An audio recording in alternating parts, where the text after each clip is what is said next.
Hey there, patron supporters and YouTube subscribers. Brian Keene with part 2 of our Last of the Albatwitches walking tour. Of course, Last of the Albatwitches, the 4th book in the Levi Stoltzfus series, following Dark Hollow, Ghost Walk, and A Gathering of Crows.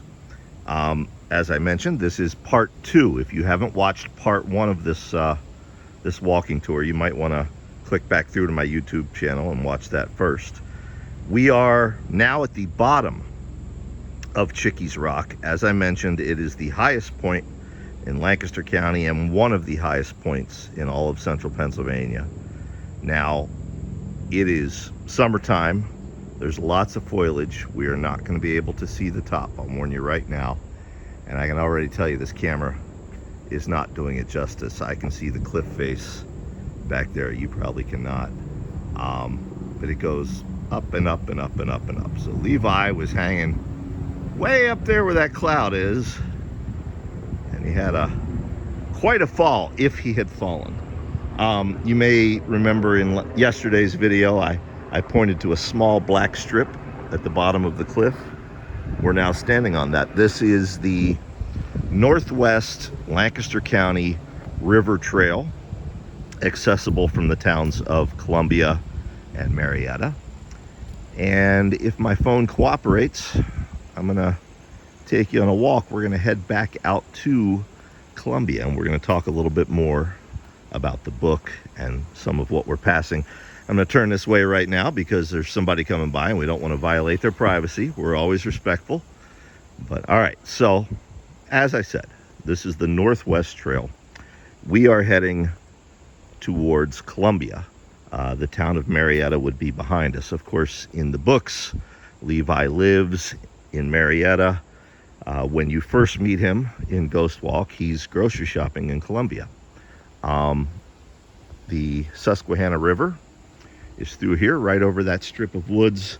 And of course, as I said, Chickies Rock is up there.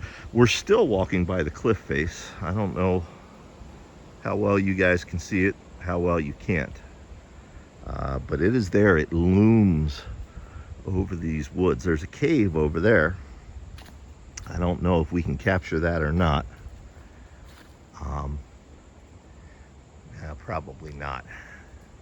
I think I'm down at too low of an angle to capture that for you. But yeah, so, you know, you can imagine you're a Pennsylvania Dutch settler or you're an indigenous person. There's a little game trail. And this, you know, we didn't have this back then, and you're in this area. You can imagine it might be quite spooky and given to folklore. You know, as I said in part 1, there have been modern day Albatwitch sightings. They're not plentiful, they're not common, but there's enough of them to attest that there's still something going on in these woods and the area surrounding them. Columbia, of course, each year they have an Albatwitch festival, just like Point Pleasant, West Virginia has their Mothman Festival. This town has the Albatwitch Festival, trading in on that folklore.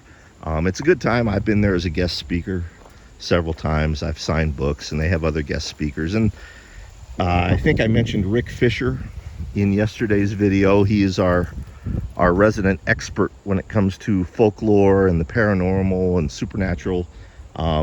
Rick, of course, you know, he's the star of the festival every year, but they have other people in to talk about things. Mark Nesbitt, he's a professor and retired park ranger who is an expert on supernatural and paranormal occurrences on the Gettysburg battlefield and the town.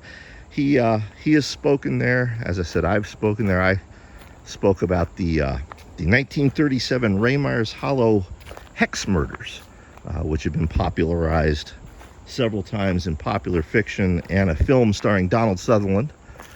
And all of that, of course, went into the creation of Dark Hollow, which, of course, eventually leads to Last of the Albatwitches, set in this area right here.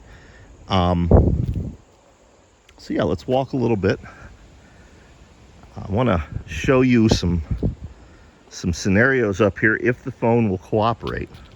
I want to show you some scenarios for future Levi stories, not novels. They'll all be short stories.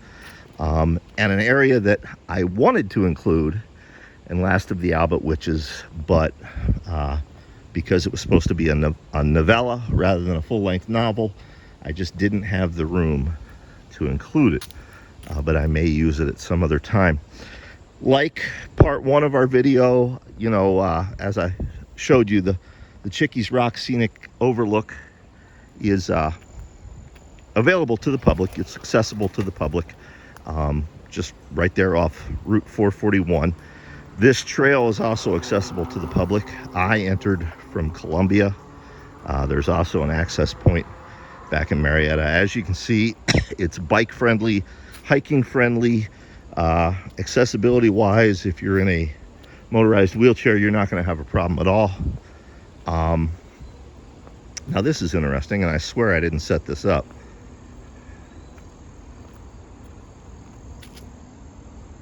That little strategically placed pile of stones, Mary believes that those are put there by the little people, by the fairies of folklore.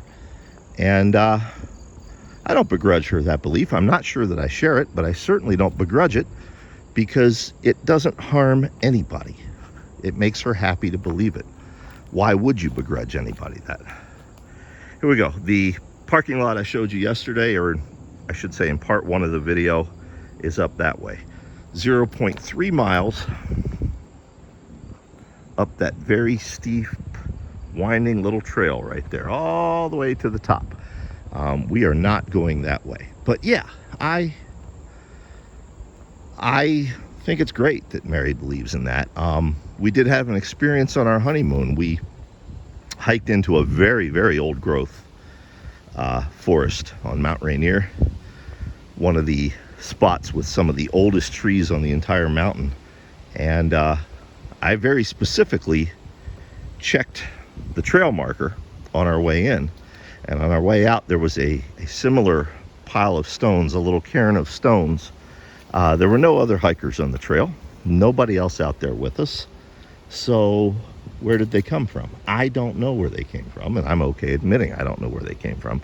Mary thought it was a sign from the fairies, blessing our union. As I mentioned, we were on our honeymoon, and that's okay with me. You know, marriage is tough. You can use all the help you can get, but yeah, like I mentioned in yesterday's, or excuse me, part one's video, you know, I don't care what people believe. I support their right to believe it as long as their beliefs don't hurt other people. And so many of us here in America, and I guess in the rest of the world, have gotten away from that. We're not only disrespectful of others' beliefs, we're adamantly opposed to them.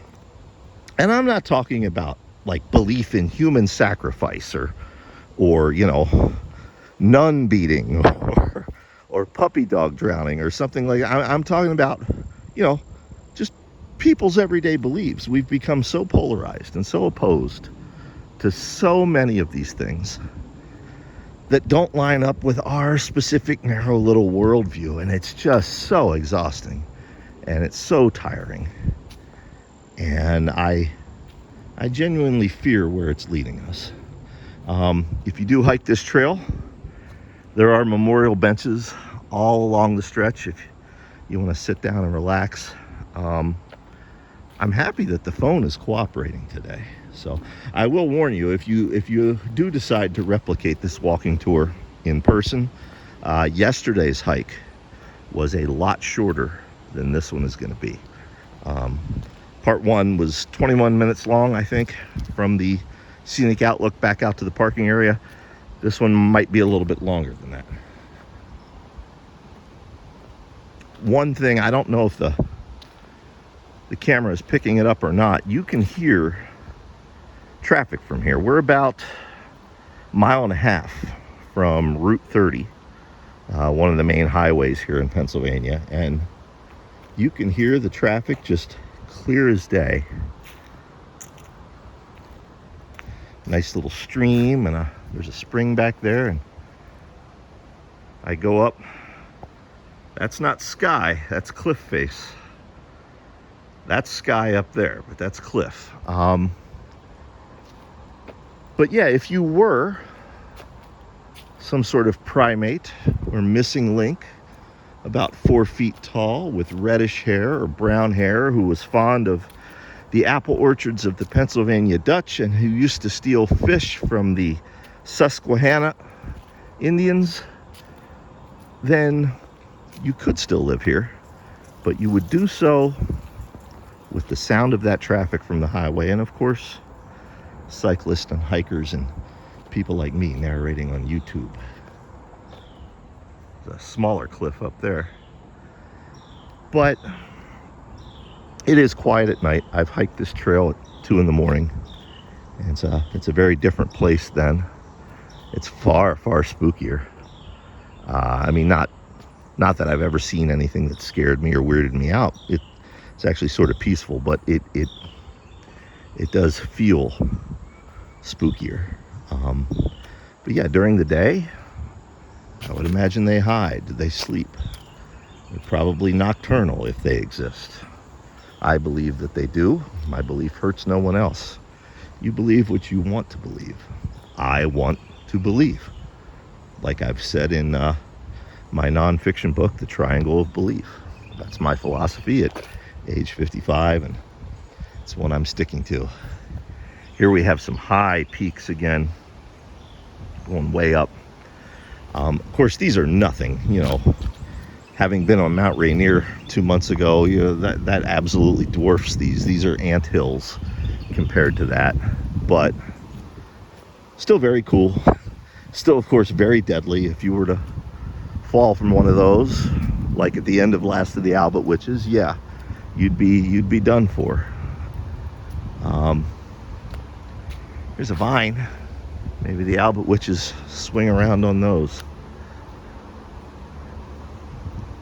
Now, there's a point of interest up ahead that I want to pause and show you, but we have some hikers up there, so I'm going to slow my pace.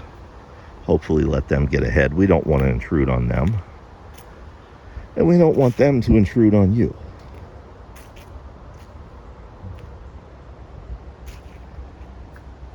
There's a cave up there. I don't know if you can see it or not.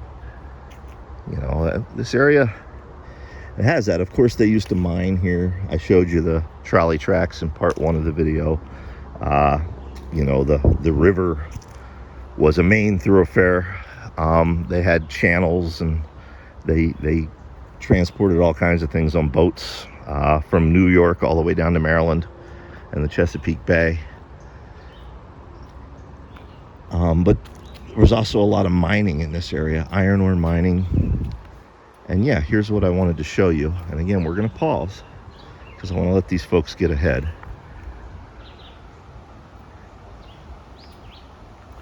Now, we are warned, there's no winter maintenance. Watch for ice and watch for falling rocks. As someone who has come through here in the winter, I can vouch that that is credible.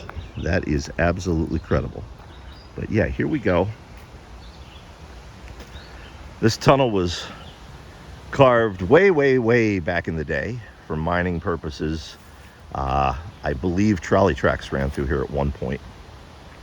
The railroad tracks that you saw in part 1 of the video, that's them there. And this tunnel carved right into the side of the mountain.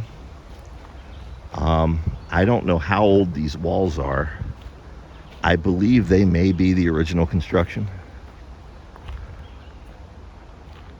It is significantly cooler inside, but yeah, in the wintertime there are icicles just dangling that if they fell, they'd spear you right through, like that scene from Damien the Omen 2.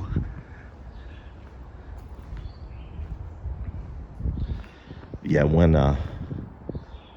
my youngest son and my ex-wife and we hiked this trail a lot. Mary's not much for hiking. I've only hiked it with her once, but my boy loves to hike, and we've hiked this trail several times, biked it several times, and this is one of our favorite spots to just stop and cool off. You'll notice that, surprisingly, the locals are pretty respectful. You see a little bit of graffiti, but not much. People are respectful. Let's do a panoramic. Well, hang on. Let's get out of this bicyclist way, and now let's do a panoramic.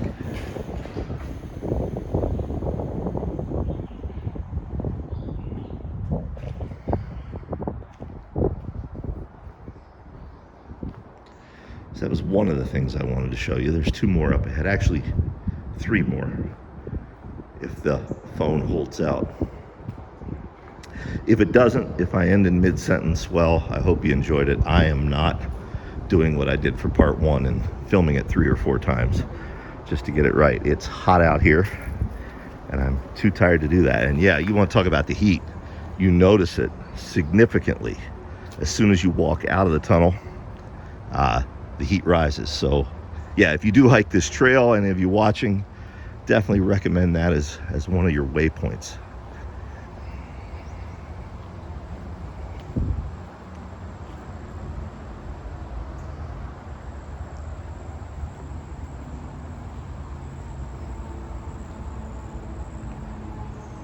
Now over there is the Susquehanna River, and you can see the bridge. That's Route 30. I mentioned that spans the distance between Columbia, Lancaster County, and Wrightsville, York County. The Susquehanna River is, of course, the border between the 2 counties. That is not the original bridge. The original bridge was set on fire during the Civil War. What happened is the Confederate Army, marched up from Maryland, and they wanted to get from Columbia to Wrightsville so that they could then get to Gettysburg and reinforce the Confederate troops that were there. Well, the people of Wrightsville said, fuck that noise. They set the bridge on fire. They cut off their only access to Columbia, burned the bridge down to stop the Confederates. It's an important part of local history. It's something I've always wanted to write about. Mary and I have discussed a novel we want to write together that actually involves that bridge right over there and that bit of history. And if you're watching this on Patreon, the outline for that novel is available in the behind the scenes collection. If you go to the main Patreon page, click collections, scroll through to behind the scenes, the outline for that novel is included in there. As you can hear, the traffic is getting louder the closer we walk towards town. But yeah, it's odd. Columbia was a very important stop on the Underground Railroad, freeing the slaves. And of course, as I said, the people of Wrightsville set the bridge on fire to stop the Confederates. And yet, today you see so many Confederate flags hanging from people's doors and porches and windows. And we're not even south of the Mason-Dixon line, folks. We're north. It's odd how when people forget history, they forget all kinds of things. Of course, I guess that sort of mindset existed here in Columbia and over in Wrightsville back during the Civil War as well. I'm sure not every Wrightsville resident was sympathetic to the North. I'm sure some of them supported the Confederacy.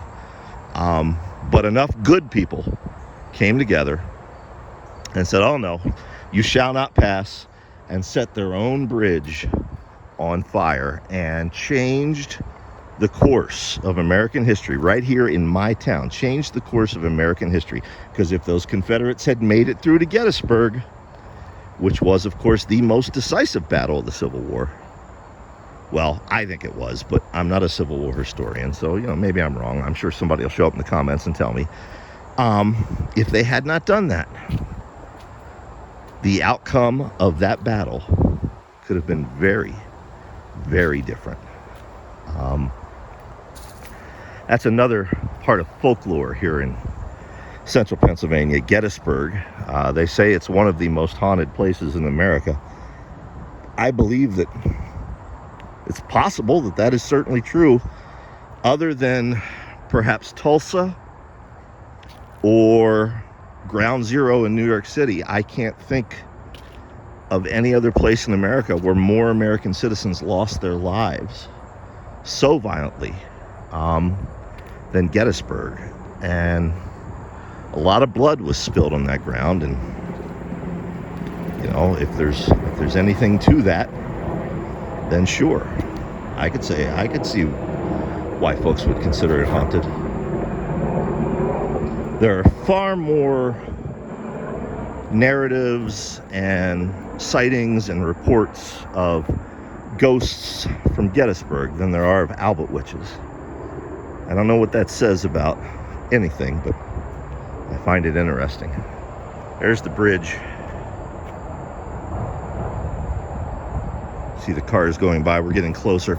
Now here's the second of three things I wanted to show you. Well, four things. I wanted to show you the bottom of Chickies Rock. I wanted to show you the tunnel back there.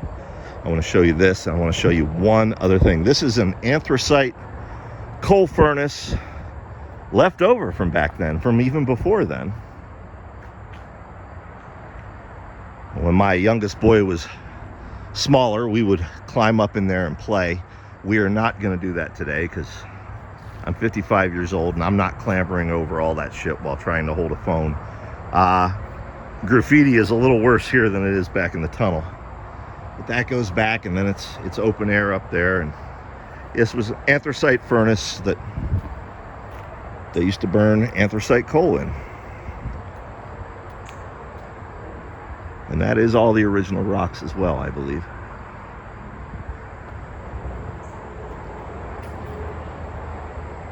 Again, there's the bridge. Not the original bridge. The one they built to replace the one they burnt down. Although the one they burnt down, that still exists as well. They rebuilt that first, and it exists as a stone structure. This is a more modern bridge, although this is actually kind of old now too. It's kind of sketchy, but we're almost to the end. 22 minutes in. Yeah, this will be about 25 minutes long when we get done. There's the rail yard. There's the bridge. So yeah, Mary and I, we have an idea for a forthcoming novel starring Levi Stoltzfus and her recurring occult detective, Kathy Ryan. And it's centered around this bridge. And as I'm walking out here filming this for you, I'm getting all kinds of ideas and brainstorms for that. If you've ever watched the video on Patreon or my YouTube channel called Where I Get My Ideas, then you know that I do this every day. I go out for a hike. I get out in the wilderness. I go for a walk. And that is when I do my thinking and my brainstorming.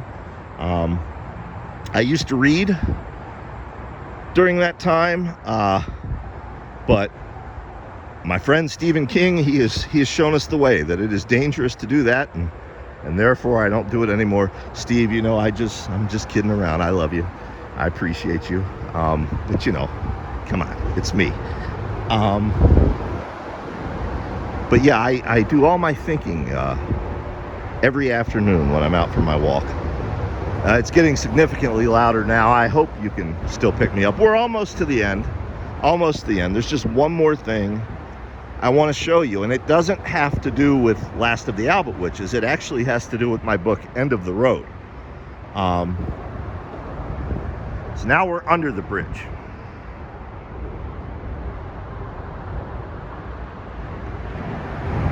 Now, I can't remember if I mentioned it or not, but the tunnel back there that we went through, I wanted to include that in Last of the Albatwitches. As I said, I was contracted for a novella rather than a full-length novel, so I just didn't have room. But I had a whole scene mapped out in my head where Levi is confronted by the cryptid in that tunnel in the middle of the night, and I still have that scene in my head, so I'm sure I might rework that into a short story at some point. But all right, anyway, End of the Road. In the first afterword, there are three afterwords in the book. In the first afterword, I have to reverse steal J.F. Gonzalez's ashes. And if you've read the book, you know what I'm talking about. In the second afterword, my youngest son and my ex-wife and I go on a hike. This is the trail that we were hiking in that afterword. The third afterword, of course, me and Mary and all of our friends, John Urbansick and Paul Tremblay and Nick Mamatas and Joe Hill and everybody else we have known throughout this, J.F. Gonzalez, Tom Piccirilli, we're all reunited in a hotel convention afterlife. It's a nice thought. It's one I like. But anyway, that second part of the afterword where my son and I are hiking and, you know, where to next? I don't know. Let's see what's down at the end of this road. That happened right here in this spot. And if you have the book, if you own the book, be it the hardcover, the paperback, or the Kindle, there's a photo of me and him walking side by side. His mother took that. She was standing where I'm standing now. He and I were up there. She took that photo and she just took it on a whim. And she showed it to me when we got to the car. And I said, wow. I said, can I have that for end of the road? And she said, of course. So I'm very grateful to her for capturing that moment, because when I'm gone, he can look back on it and he can remember it. So anyway, we're coming up to Columbia now, and that's the end of our walking tour for Last of the Albatwitches, part 2 of our walking tour. Like I said, if you decide to do this for yourself in real life, let me know. I'll come out and I'll meet you. We'll have a beer. There's all kinds of cool things to do. Columbia has great little bookstores. They have an awesome comic book store called Cooper's Comics and Collectibles. Antique market, farmers market, art galleries, and Marietta has all kinds of cool things too. It's a neat little place to visit. So yeah, thanks for watching. We will see you next time.